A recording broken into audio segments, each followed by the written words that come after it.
sina nungsidakniko sa nungsidakse aina sisu imungda sidanaba na thamjabane sina kaino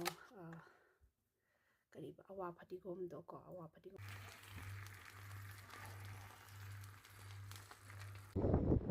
mayam aigi channel bu yengbiba punamak pu taramna okjari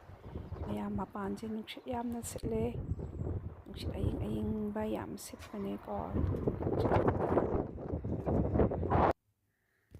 mayam sina yendem ni ko yendem se aina imungda thajabane ko mapanse yam inge nungsit aying ba su yam sitle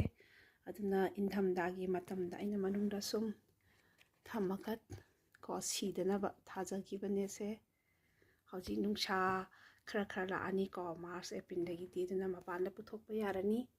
sina nungsidakni ko sa nungsidak se aina sisu imungda sidanaba na thamjabane sina kaino kariba awa phatigom do ko awa phatigom se aina nahan muk loi kapthatle aduga amuk khaga chongkhale ko dagi sina yendem sisu macha khara pore macha amani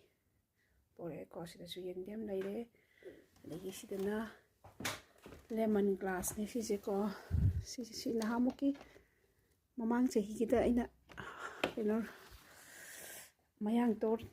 char maru hungjan bado mayang ton do si kare ko yadare lemon grass laire digi sisu awa phatigom laire sisu awa phatigom ne handak inthamda du dane roina bak si khraba sise ingmandana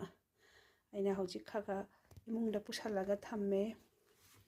sisu sina Haowe movie ni ko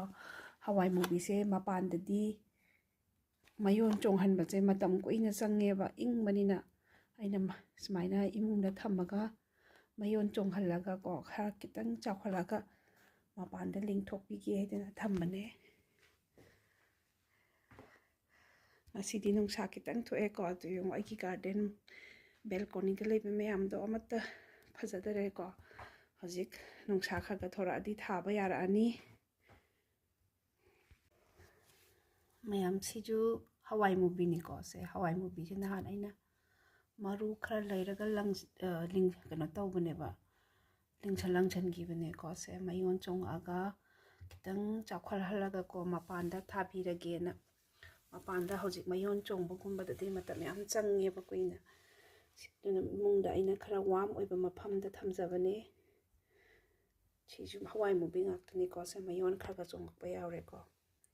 aduna mayon kha chong halaga mapanda tharage siju beans ne hangam ga je yo mapanda tawbadagi chaw yate digi sisina aina nungsidak su pusale mungda hoje nungsa khara thoradi April March April dagi nungsa thoradi ko mapanda thaba yarani sina lettuce ni ko lettuce aina chana bagi leibado done mara yawe dagi aina pamudana thana pa thame sisina ko sisu mapanda thadoine aina imhungda khara warm oiba maphamda khara thamaga puthoktoine mayam ngasidi chicken chili semchi ko ahanbada soya sauce hape thum khara hapjare ginger garlic paste hape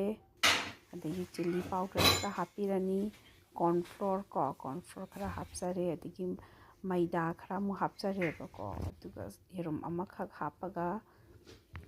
fajana marinate tawbirani ko fajana marinate tawbiraga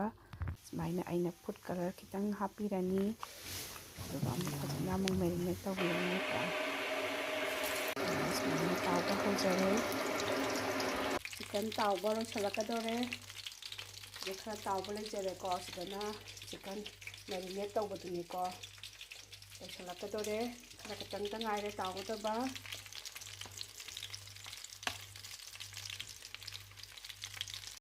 ayambana tawsale tawba lo salakadore ko dina tanga sila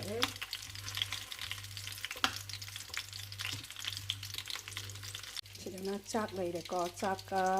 beans ne adagi kobi gi mana sine ko alu ka khara iromba gi type ta kitang ama semjarani adagi chili chicken da hapnaba ko mayang singdo laire capsicum adagi tilhau ko khaga aina corn flour kitang laujare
chili chicken thong ba loi chilak ka dore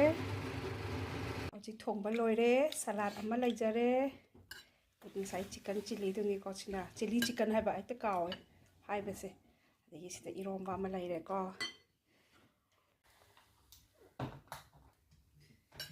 ba kya na hape sa Mau apa kira? ha apa kya cha thu bi cha Capsicum apa kira? apa kya sa Charles, Bhumi, how's it? Good. Haowe Yamna. se Kape. capable Aku sih kata ni mah. pa Aku ini kata orang. Ya, kita lagi.